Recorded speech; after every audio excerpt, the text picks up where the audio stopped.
It says we're live. Before I bring my guest up, I always like to go check it on the Facebook to make sure the Facebook gods have been kind to us once again. Let's see. Yeah, we sound pretty good over there. So we're all up and running live on Facebook. I have a repeat offender, repeat guest, and a newbie. We'll be gentle, but a newbie with us. And let's just go ahead and bring her up. I'm just gonna be as transparent as possible. I'm gonna ask her a very selfish question up front. Let her give her some tips. I think, one of the things I've learned in doing podcasts for almost 6 years. I think I've done about 1,600 episodes now. One of the things that I've learned is that it's a great way to get free advice. I've had relationship counselors, money advisors, weight loss, nutritional coaches, business friends, and I keep going. So, hypothetical situation, what would you do? And they're like, here's what I would do. And I'm over here like, oh, thank you very much. I just saved some money. So now, with that being said, she's going to be really pissed when she comes up. But let's bring her up anyway. She's the owner of the FLA Movement, Chastity Snowden, former CrossFit competitor. 3, 2, 1. What's up? Hello, I'm so excited to be here. Yeah, I just set it up where you're going to give me free advice. Nothing like giving away free crap. I know you Hey, love that. I do actually. I know you It's the do. implementation that's the hardest part. Yeah, knowing is really it. I know a lot of stuff. I know I shouldn't eat the donut. I know, but I think we have a mutual friend that likes donuts as much as me, Zeus. Oh I yeah, I she think does. me and her have talked about that before. And if she ever gets up this way, I've told her. Did you? By the way, have you ever taken her to a Waffle House when she's coming country? Yes. I didn't see a picture. I am so frustrated that you or her did not send me a picture of y'all at Waffle House. I I will find it and I I'll told send it. her 2 years ago, I'm like, when you come to America, if you really want to experience Southern living, you have got to go to a Waffle House. And if you can by chance go after midnight, that's a snapshot of the United States. That's why you might want to be careful before you decide to move here. So, Yeah, she was baffled how sweet the eggs were. She was like, "Do you put sugar in your eggs?" And I said, "I probably they probably do." It um, is we wonderful. sprinkle liberty and freedom in our eggs, is what we Yes, do we do. here in the South. All right. So I'm going to let you introduce the guest in 1 second, and I'm going to ask you my question up front. Let's hand some people real quick 60 seconds of tips. Do you mind 30 seconds? No, People that are let's do it. tracking macros, and then we'll get our guest take on this too. He had to learn how to do this. How do you get proteins in? It's a struggle for people once you realize you're supposed to eat about a gram per body weight, even if you're trying to lose weight, right? Mhm. Okay, tips, because you can only eat so Tips. much chicken. Yes, chicken is not very appealing after you eat it every single meal all day long, unless you eat rotisserie chickens, which are usually pretty tasty, but Yes. those can even get rough. I would say expand your variety of food. If you're not allergic, shrimp are great, fish, bison, beef, eggs for breakfast. Oh, you just cut out on me. We can't hear you anymore. I don't know what happened. Nope, I can't. Click out and then click back in. I'll bring the guest up. I'll talk with the guest because I can't hear you. And you were doing so good. This I is know. Oh, now you're back. Yeah, something happened to my headphones. I was like, "What's going on?" Sorry Okay, keep about that. going. So Technical issues. you were saying So, expand your expand yeah. your protein options to include seafood, shellfish, bison and beef, pig. Yeah. It's the phone. Eggs, egg whites, and then also add egg whites to other things. So, for instance, make a ton of egg whites and add it to your veggies. Add egg whites Mm. to a rice dish. Egg whites don't really taste. Add them to everything. Then also have collagen powder, which doesn't taste. You can add that to coffee, to teas at night, to different things. If you're meeting your macronutrients with protein mostly, 1 to 2 scoops of collagen every day would be great. It isn't a complete protein, but it can help fill in the gaps. And then also have different types of protein that you like. Mhm. A post workout that burns really fast, and then also one that's like sustainable during the day. I use First Form, but it's good to have different flavors so you don't get bored. And then lastly, use protein powders to make like cakes and stuff. So you're naturally adding those in. So that way you're Oh, getting sweets with protein as well. I'm not taking notes on this at all. I'm taking Sure. notes completely. Hey, do me a favor. All right, now that we've got my selfish stuff out of the way, because my kids are they're into this now, and my daughter especially is tracking. My son's tracking when it's convenient, but he's in good shape and working out hard. Why don't you do me a favor? Tell me how you met this guy And then you tell who he is real quick, and then let's just bring him up and we'll find out a little bit about his backstory. A client of mine referred him into the company that I worked for before I created FLA Movement. And so he was just some random person that lived in one of the Carolinas that I was going to work with. That's how we met. And from there, his story is pretty incredible. It was probably about 5 years, maybe 6 years ago when we met, and he's completely transformed all areas of his life. All right, well, let's bring him up. Let me unmute him, and then we're gonna bring him up 3, 2, 1. Mario Jackson, what's up, buddy? How you doing? Doing great. All right, so you recount the story of how you met Chas, and then tell everybody. Let's do this. Let's go ahead and take the snapshot of when you met her. Where were you in life? And it can be around your physical body, your mental body. I mean, your mental state, your work. Tell everybody where you were when you encountered, Chastity. All right. Well, I can pretty much talk about all of those aspects. So when I met Chas, I met her through a friend of a friend who did CrossFit, and I was just getting into CrossFit, and where I was 300 plus pounds, pre-diabetic, didn't really have any confidence whatsoever, and in a rut in my life, kind of just giving so much away and wasn't able to just really retain a lot of that self-confidence back. And what triggered me to get in contact with Chastity is I saw my grandfather take his last breath. And that really was an eye-opening moment. A lot of people say you have to hit rock bottom before you hit a change. Well, that was my rock bottom, because he was a heavy smoker, heavy drinker, loved his family, but wasn't able to share his later years with his family because of those quote unquote addictions. And at the time, yes, I was a heavy smoker and a heavy drinker as well. So after the funeral, drove back down to North Carolina from Ohio and linked up with Chastity. From there, we started with the basics, counting macros, working out, being accountable, creating that discipline. And through that discipline and through the love of working out and getting all those frustrations that I had as far as just not feeling where I wanted to be, I lost 100 pounds. Um, Fantastic. Now it wasn't just like night and day. It took a lot of time. There was a moment in time where I came back to Chastity and I said, "Hey, I can't do this anymore. I have a lot on my plate. I have a lot of people I need to serve and be around, which I thought at the time. But Chas basically told me, kicked me in the butt, put the beer right in my face, and said, "Who are you doing this for? Why are you doing this? And where do you see yourself if you stop this progression?" For at that point, I was all in. Let's give it a try. So that was the process of losing that 100 pounds, and in that process, started gaining more confidence within myself, and looking at the people around me, looking at the jobs around me, looking at the area I was living. I didn't like any of those aspects. I was doing those for someone else, and decided to make a change there. I ended a marriage. It was pretty toxic. I ended a career in North Carolina that was pretty toxic. A lot of taking and taking and taking, and not a lot of giving back. And changed my whole perspective of life. Is I'm going to do everything for me. I'm going to fill my own cup first, and then once my cup is filled, I can give to others. And in the process, gained a whole new realm of friendship. Doors started opening up that I didn't realize that were there. Found a great job opportunity in Florida, not too far from Chastity. Just a coincidence, by the way. Not too far from Chastity.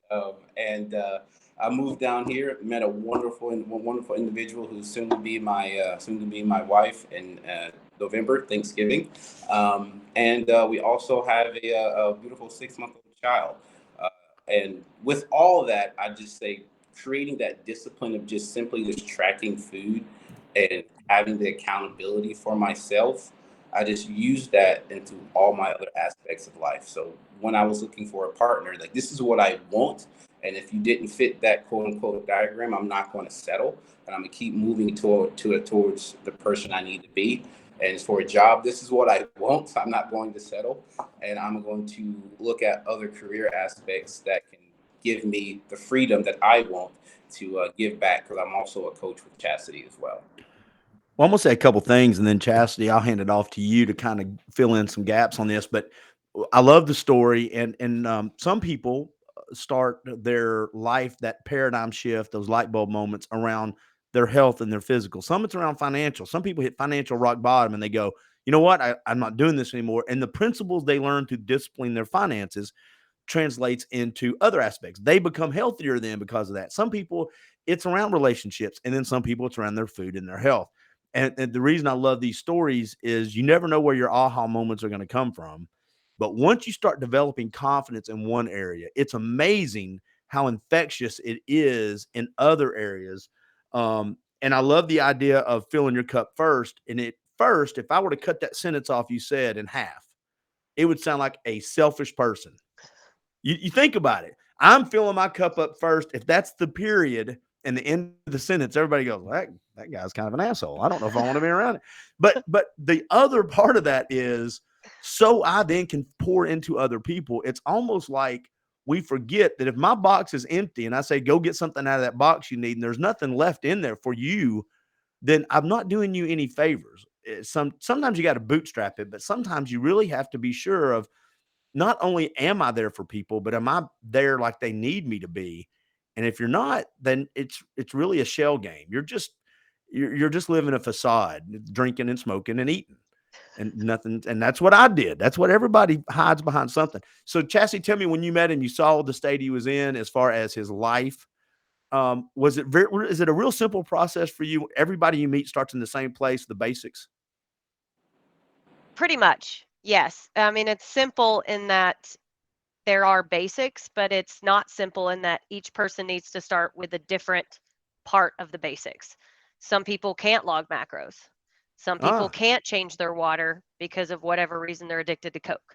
Some people can't change whatever the basics are. We need to figure out what they need to change first to fit into their lifestyle. Once they change that, we can change other things. But yeah, there are basics. what was your struggle when you met her? Was there one habit, one thing? Was tracking, did it come easy for you? Was it struggle? Do you like, this is a piece of cake? I'll be honest, my struggle with, and I tried to do some stuff with, I'm just telling you, and she knows this, I say it every time. Taking before pictures is the most humbling thing anybody can. I'm telling you, because what I thought I looked like, I told Chastity this before. I've done the before, and I'm like, I'm not gonna look that bad for my age. I'm like, oh my God, who ate me? Who's the guy in the suit that's looking like not me? There's a version of me. Did you find that was the troubling part? Where did your struggle start with? What was the hardest part for you? Well, that was very, very true. Now, looking back at it, I'm so happy I have those photos, because I can see what I look like. And I know I'm never, ever, ever going back to that state again. But it took a process. It wasn't just 10 or 30 days from that. It took 6, 8 months, a year to see the whole, so streamline all the photos back to back. But yes, counting macros, I was don't like counting macros, and just being 100% honest with you. It's just another job that I had to do. But in order for me to understand how to eat, I had to count macros until I got to a point where, all right, I'm just going to eat the same thing every day and not worry about it. I'm just going to log basically one day, and that's what I'm going to eat. So that's what I've been doing for years. And I have a saying, a whole chicken a day keeps chastity away. I mean, a whole chicken. To me, basic. I can eat a chicken every single day, and I did for years. Now I have variety, but it's just nutrients at the point. At that point, it's just food, and my purpose of why I wanted to lose weight outweighed the, oh, I want to have the variety. Oh, I want to have chicken, steak, and shrimp. I'm going to eat this because I know I can get it in. I know it fits in my macros, and I know it's going to fuel me for my day and also my workouts. Yeah, I'm a eat the same thing as much as possible guy too. I mean, I bet you if you were to look at my meals, if you were to take 28 meals a week, 20 of them are the pretty much the same exact thing. And I'm completely comfortable with that. I don't mind being bored. I'll tell you what my struggle is, and I think a lot of people, I eat to stay busy sometimes. I'll be at the house. Look, just for our audio listeners, they both almost broke their necks agreeing with me. Thank you. because I'll eat some. I'll be like, okay, I've got an hour to kill before I got to go there. I'm going to sit down real quick. My hands are like, I'm not on the phone. You know what my hands would be good for? Eating some Doritos would be fantastic right now. Plus, I'm doing something.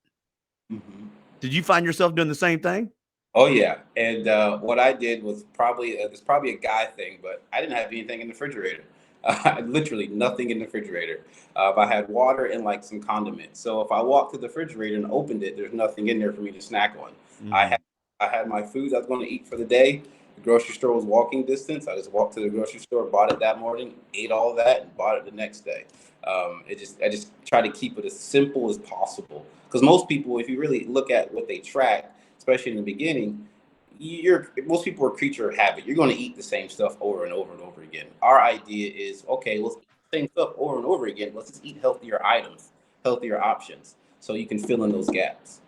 Yeah. So Chastity, this is something now that my kids are in the last year or so have really kind of started having these conversations with me. That's one of the benefits of having adult kids is you have these conversations, and it's actually, you're sharing knowledge and sharing experiences.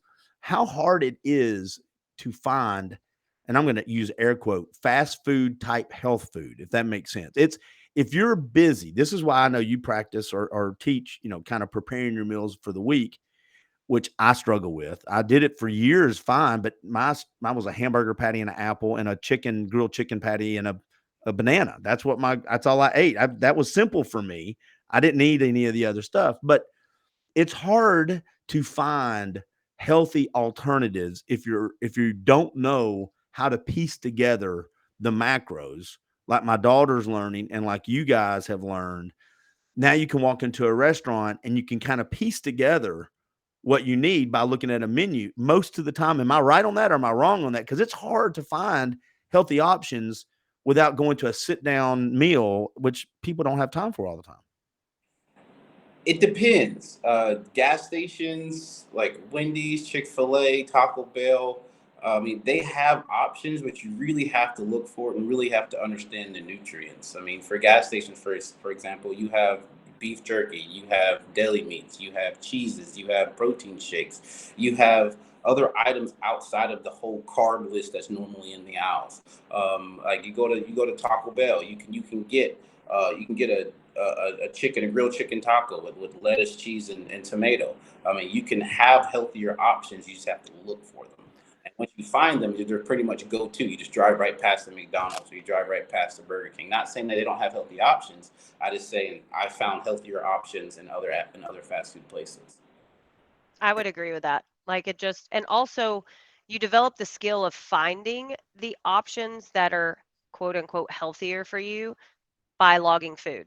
And you also develop the skill of not constantly feeling like your fingers need something Mm-hmm. when you log before you eat. That's why that's our first habit. Because Ah. if you log before you eat, not only do you see it, but your hands are doing something that takes that span of time away Mm-hmm. where you're just going to put endless snacks in your mouth. And the process of learning how to log food, how to see food differently as protein, carbs, and fats versus good and bad, all of a sudden everything potentially could be healthy because it could fit. And you start to realize, well, this meal wasn't good for my gut. This meal, wasn't healthy for me as far as my mouth. It felt weird or my stomach felt off or so you can start to see how your body reacts to everything because what's quote unquote healthy for somebody might not be healthy for another person. Mm. Yeah, that's good information, and I love the idea of doing it before you eat. Um, yeah, I like that idea. It also sets the expectations. When I put it in there, I've kind of told myself what I get to eat next, right? I'm like, I've set the standard now. I don't want to. That's it's already in this. It's in the system. I got to eat that. That's the healthy stuff. So I'm driving past the donut. Um, so let's back up. You start going down this road with Chastity. Um, was there one moment where I know you got the moment where you said, "Oh, I'm done. I'm changing things. Right? I've met Chastity." But was there a moment in the first year where you remember like, "Okay, this is really working"? Like the first time you looked in the mirror and you were like, or the first time you put on clothes, or the mindset around a relationship. Was there a moment you were just like, "This is kicking ass"? Oh yeah, oh yeah. It came across when I started, probably when I lost my first 50, 60 pounds, when I was able to outwork anybody in the gym, to be honest with you. I mean, to just outwork anybody in the gym for hours on end. We go to the CrossFit gym, whatever gym you're at, you do your workout and you do their workout and you do somebody else's workout and you're still ready to go. And when you feel like you're breathing fire, it's amazing. But on the same token, um, I just felt happier. Like everything just came, all the clarity, the fog started going away because eating a lot of that junk food and drinking every night or smoking every night, it's just created so much fog and fog on my mind that I didn't have it anymore. So I didn't want to do it. And once I was out of the fog, I never wanted to go back in. Chastity, how often do you see this when you start working with clients? And I say this because I do the coaching for sales clients, but in my personal life, I am amazed at how much of what I struggle with, money, physical relationships, those are all symptoms and not causes. Usually the cause is how I am viewing whatever, right? How my perspective on the problem.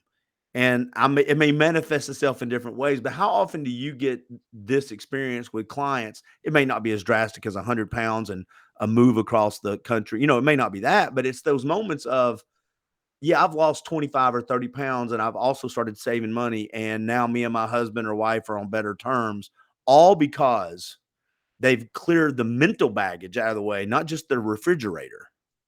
It happens all the time. I would say 90% of the time in my clientele, that starts happening around month 4 or 5 because they've been recalibrated over and over and over again by talking to somebody that thinks differently about every aspect of life.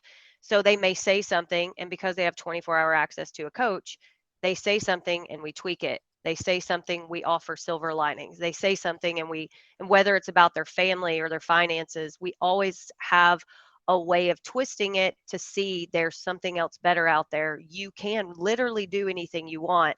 So these people start clearing the fog in all areas simply because we recalibrate their minds in the process of coaching. I will tell you this, and it's kind of the same analogy as tracking your food. I tell my clients, track your time, because a lot of people, we don't realize where we're spending our time at. It's like your money or whatever. And I do this too. So I'm about to just say same mistake. I use the word always. And I have clients that use the word always, and I always challenge it. And I'm like, they'll go, I'm just always too busy. I'm like, well, tell me where you spent your time this week. Well, I didn't track. So you don't know. You feel busy all the time because you're not in charge. And because you're not controlling it, you're just left to the waves of the ocean and you don't have a life. You're just out there fighting the waves. And so it feels like you're always that way. I'm assuming it's pretty much the same system, right? Track it, because then you're going to realize what you think is not really what's happening. Absolutely. That's with your budget or with your time or with your food. And Mari, I'll bring this back to you. Were you surprised when you started tracking the foods that you were eating? Because I was really surprised that I wasn't getting enough proteins, and I was really surprised that I wasn't eating as many calories, but I was gaining weight. I mean, I'm like, I think I'm eating 3,000 calories a day and 200 grams of protein. You've got 60 grams of protein, dude. You only got 10 grams of fiber. That's why you don't go to the bathroom ever normal, because you're an old dude that hadn't taken care of his digestive tract, and you're eating 1,900 calories. How am I getting fat? Yeah. So it's funny you say that. I started out eating 1,850 calories. And when I was quote unquote breathing fire, I was eating upwards of 4,500 calories, and always hungry. It's a great feeling to know that you get to eat instead of have to eat, and having the ability and the wherewithal to eat the right items in its appropriate quantity, so you can enjoy that donut. I love donuts. Don't get me wrong. I mean, if you put a dozen donuts in front of me, I'm gonna have to walk away because it's gonna be rough. But I understand that I earned that donut. I'm not eating that donut because I'm depressed or want to get out of my mind space. I'm eating that donut because I've earned that donut. Yeah, we're gonna change the topic here. Do y'all both have about another 10 minutes for me on Yeah. this? Is it good? I'm going to be transparent here. I'm the guy that I've eaten a dozen Krispy Kreme donuts before I got back to the house. And I'll tell you something else. You're pretty bad when you're in our, okay. Okay. I'll share it. I'll share this and I'm going to make you both feel bad. I feel better about yourselves. I am the guy. And I go back a few years. I might have been feeding my emotions a little bit. I was in some bad places in my life. I'm 55. I've had ups and downs, but I'm the dude that's been in a hurry. And I will 100% to get rid of 2 donuts. I will squish those Krispy Kremes together like a little donut sandwich made in heaven.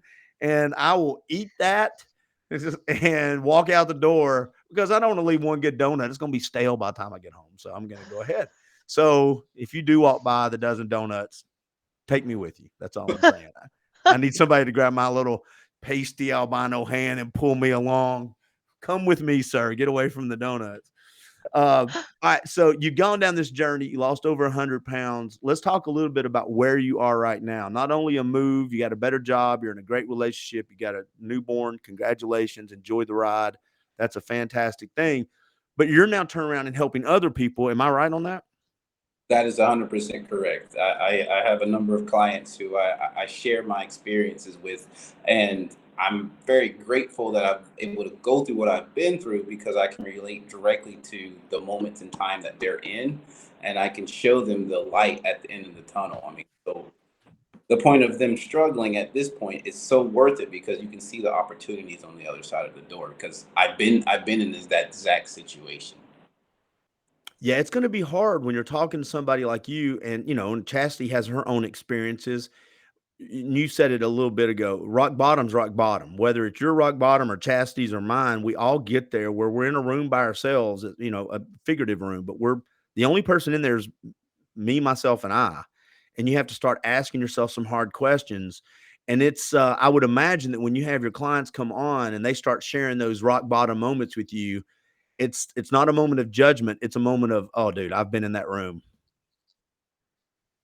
Yes, it's very empathetic, and that's when I really drive the matter of I know you want to lose 20 pounds, but more importantly, why do you want to lose 20 pounds, or why do you want to get out of this relationship, whatever it may be, to really solidify that clear, vivid, precise reason as to why you're doing something. Because when you have a strong why, that's what gets you out of bed. That's what gets your butt in motion to track. That's what gets your butt in motion to work out. So once you confirm a strong why and chastity in the program, we go through a little spiel as far as trying to develop your goals and also solidifying those goals, but also backing it up to why you want to reach those goals. And that's where I like to share my experiences and help others to kind of get back to, all right, I'm having trouble, but this is why I'm doing it. So I'm going to continue my path until I reach my goal. Chess, I'm going to ask you a question about coaching and how you bring a new coach on here in a second. One thing I have seen, though, and I've seen it in my life when I've practiced it for the wrong reasons, and I see it in some of my clients, is habits without a why becomes rigidity. In other words, that's how you get burnout. I'm doing the same thing every day. I'm habit oriented, and to what end? Yeah, I make a lot of money, but it's for the sake of money. Or yeah, I'm very disciplined. I look great, but I have no relationships. In other words, they become emptied habits, right? So to me, you and Mario helping people figure out their why really adds the fire behind the discipline. Now the discipline's for a reason. Discipline without an effect to me is great, but it also can be very shallow, hollow, and it's empty, I think. How do you, when you bring a coach on, and first of all, let me back up. Did you see a coach in him naturally as he was going through this? Or is this one of those things when he got to a certain point, you were like, he would make a good coach? He would make a good coach after the fact. He might have been a good coach, during the 100-pound weight loss, Mhm. but the transformation after the 100-pound weight loss, the moving and all the decisions he's made since then is what created him to be an amazing coach today. So when you bring a new coach on, how do you um, help them develop those skills? Because I would imagine some of being a coach comes naturally, but there's also some learned things, aren't there? Yes, absolutely. one of the things is all of the coaches that work in my company have been clients of mine for a really long time. Mhm. So most of the time they've been recalibrated in a lot of different areas, and they start to speak like me, or they start to speak as if they're coaching. And typically the ones that have come on, they've flipped the script. They start taking care of me. They start coaching me. They start showing up to their calls and asking me about things and giving me advice on stuff. Every single one of them. So it Really? flips. Yeah. And as soon as that flip starts happening, they start picking up other people. Hey, I talked to so and so and I wanted to help them with their protein, so I started giving them advice, and they start coming onto the calls about themselves, telling how they're sharing what they've learned instead of talking about the struggle that they're currently in, because their disciplines and habits have become lifestyles and they don't think about it anymore, so much so that they're already moved toward helping people. I think, and just so you know, my daughter, who's almost 19, is now got people asking her. It's so funny you say that. They're like, "How are you doing that? Why are you tracking?" And she's like, "Well, I'll start telling you." But I am, as you say that though, they're starting to help you. I think one of the things, and Mario, you tell me if I'm right or wrong on this because you're living it right now. But it's not that you're not struggling. We all struggle on a daily basis with stuff. It's just you've learned how to use the things you've learned to ride the waves instead of fight the waves, right? You've learned how to navigate that. That's 100% correct. And once you go through hard challenges, you start to get used to challenges coming up, so they're not really bother you. So something that normally would be upsetting, like something at work or something with your relationship, you're already ready for it because you've already been through so much already. So that the new challenges that come up, you just tackle them head on and you put them away and you keep moving. It's it becomes very, very almost like a wave. You kind of unmoved when things kind of hit you in the face. And, You and just and helping other people helps you too, right? 100%. I mean, my clients help me. I mean, they keep me accountable as well. I have one client where I take photos of my food as well and send them to him just to make sure he does the same to me. It's just not just me telling them what to do. I'm actually showing them I'm doing the exact same thing. So there's no reason why you can't do it. Chastity, you still have a coach? Yes. I asked you this for 3 years. I'm waiting for like, nah, I fired them all. I'm just done. I'm just done. Do you No. still have your brain coach? Yes. All right. How many I coaches believe do in you coaching. how many coaches do you have? Just two at the Oh, moment. just two. Well, Just and two. I'll probably, now that I've done the Team 1 mile event, they've asked me to be on the riding side instead of the crew side next year. So I may be riding 700 miles in 6 days. All right. So there's that. So I may need a few coaching things on the riding side soon. Mario, are you okay if I steal the thunder from you for 1 second and ask her a quick question about Team One, man? Go for it. You were on with Mike about a month ago talking about this. It's now over. Give us an update on the experience. How was it? It was so incredibly rewarding, not only to be around a bunch of athletes from Navy SEALs to Air Force to para-Olympic athletes, NFL players, providing them with education, not only education about food, but actually making their food, giving them massages, doing their laundry, making sure they were together. But then after the ride, we got to give back to veterans, and I got to be inside, I think, 6 different VFWs, meet veterans, hear their stories, hear their struggles, and give money back to them to take care Mhm. of their lives. But also, in the event that a hurricane hits, we gave them kits in order to take care of people outside, that are veterans that come there after the hurricane hits. It was just absolutely amazing experience and inspiring to be able to be invited to do the race next year. Okay, so that's what I was going to ask. Same is going to be the same route next year No, most likely we'll do a different area. in That's Florida, up to though. Mike. No, they're Oh, in Wisconsin, so it could be in okay, Wisconsin. all There's right. talk about different states. So, Tennessee is if you go the whole length, Bristol to Memphis. That's a long ride, boys and girls. That's a long well, and ride. there's a lot of hills in other states. In Yes, Florida, there it's are. pretty flat. I think Indiana or, one of those middle states where there's just nothing, Missouri, whatever it is, where it's just flat. Oh yeah. I'll take that one in a heartbeat. I don't want to do the hills and here in Chattanooga. Can you imagine? Here's Uh-huh. Signal Mountain. No, I don't think so. I'm good. Or Colorado, where you're at, different No, altitudes. Mm-mm. no, I'll just donate $10. That's I'm past that point. Hey, do you mind if I ask a couple quick couple quick questions as we wrap up? And Chastity, I want to make sure, and Mario, I want to make sure that we touch on things. So if there's something I forgot to ask that you think's vital, either one of you, throw it in here in just a minute.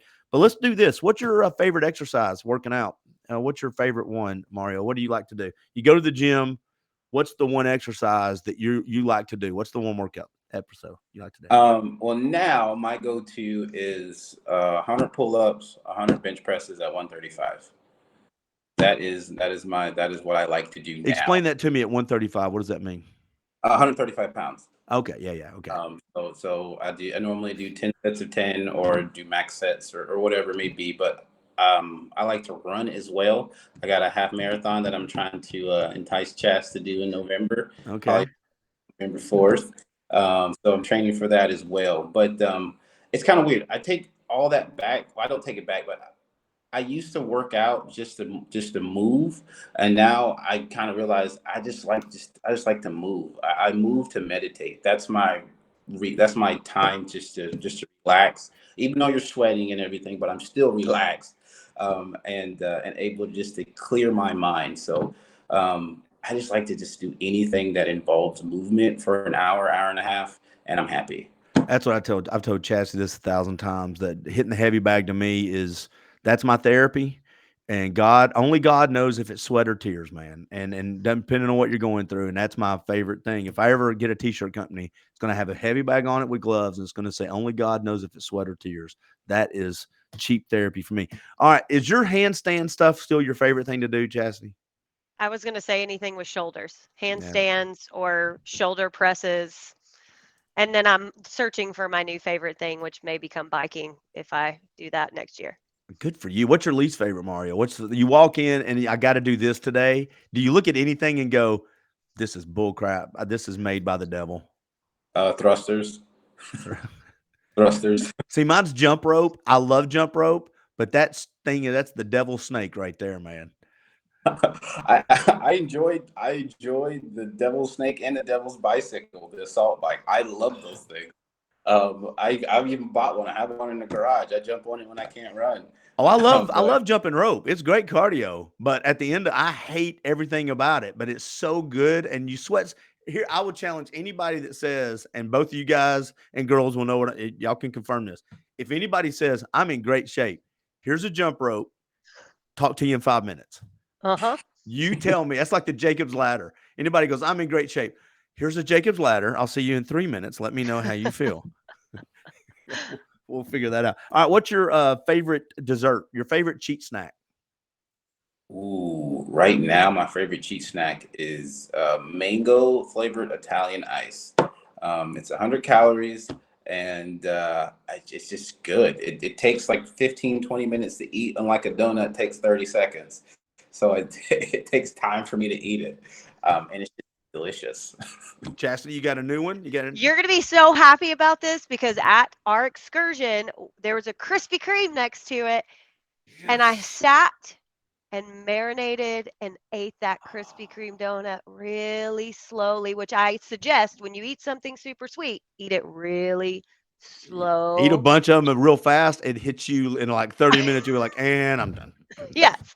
It was so good that that flavor and that taste and that love that was filled in my body. I just carried it with me. I don't need another one right now, but no. If I'm going to get something sweet, it's going to be a Krispy Kreme donut now. Every now and have you ever, God, I'm telling you, anyway. All right, that's it. How about a cheat food? Last couple questions for you, Mario. Do you have a cheat food? Do you have is it pasta? Is there something you like? Or is there no, you know what? Is there anything as a cheat food anymore now? I like that.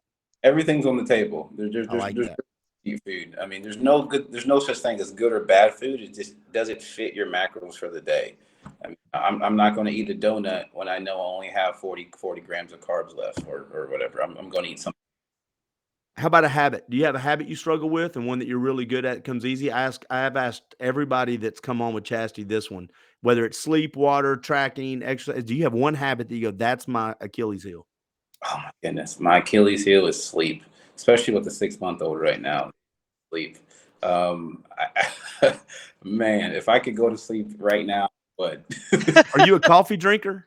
I am a coffee drinker, but I try to only have 1 cup, because then if I have too many, then I'm not going to be able to sleep. So it's a catch-22. When my 24-year-old son was born, I slept fine, and I was just turned 30 or 31, and I've never had a problem sleeping. I stopped sleeping. He was about 6 months old. He liked to wake up. He wanted to have talks. 1 o'clock in the morning, he's like, "Hey, I'm up. What's up?" And I was up all the time. And my buddy brought me in these Folgers single coffee things. You make one. And I've been a coffee fiend now since I was 31 years old, thanks to my 24-year-old son, who just, like I said, at 1 o'clock, the first time I drank a cup of coffee at midnight and at 3 o'clock in the morning, I was up with him like this, like, "No, we're not going to sleep now. Wake up." Nope. We're shaking his leg. No. We're going to fix this problem right now. All right. Chastity, tell everybody how to find you. And are you taking clients right now? Yes. Tell everybody how to find you and what that process looks like. You can go to FLAmovement.com, or you can send me a direct message on any of my platforms, Chastity Snowden or Chast Snowden on Facebook, or Chastity.FLA.movement on Instagram. Usually I'll give you a call for about 15 minutes, get to know you, make sure you're a good fit. Then we'll go to like a 30, 45-minute call so we can design what you need and make sure you have a few choices and make a decision whether you want to get started or not. Mario, I have one last thing for you. I noticed you had a Spartan shirt. I'm trying to figure out if I'm going to sign up to do a Spartan race. I got a bad shoulder, so I'm terrible with my left shoulder. I hurt it boxing stuff. Have you run Spartan, or are you going to run a Spartan? I've done a few of them. I've done a few Spartans, a few Tough Mudders, and I forgot the other name of the other one. They were like little fun runs. I love them. Which one's the hardest for you, Spartan or Tough Mudders? Oh, Spartan all day long, especially the one in Black Mountain and in North Carolina. To carrying a bucket up a hill is not fun. So I've got a challenge for you, Chassie. You should have one of your movements at a Spartan race and take everybody through a Spartan race. I said that. Oh, did you? Yeah, I said that. Great minds.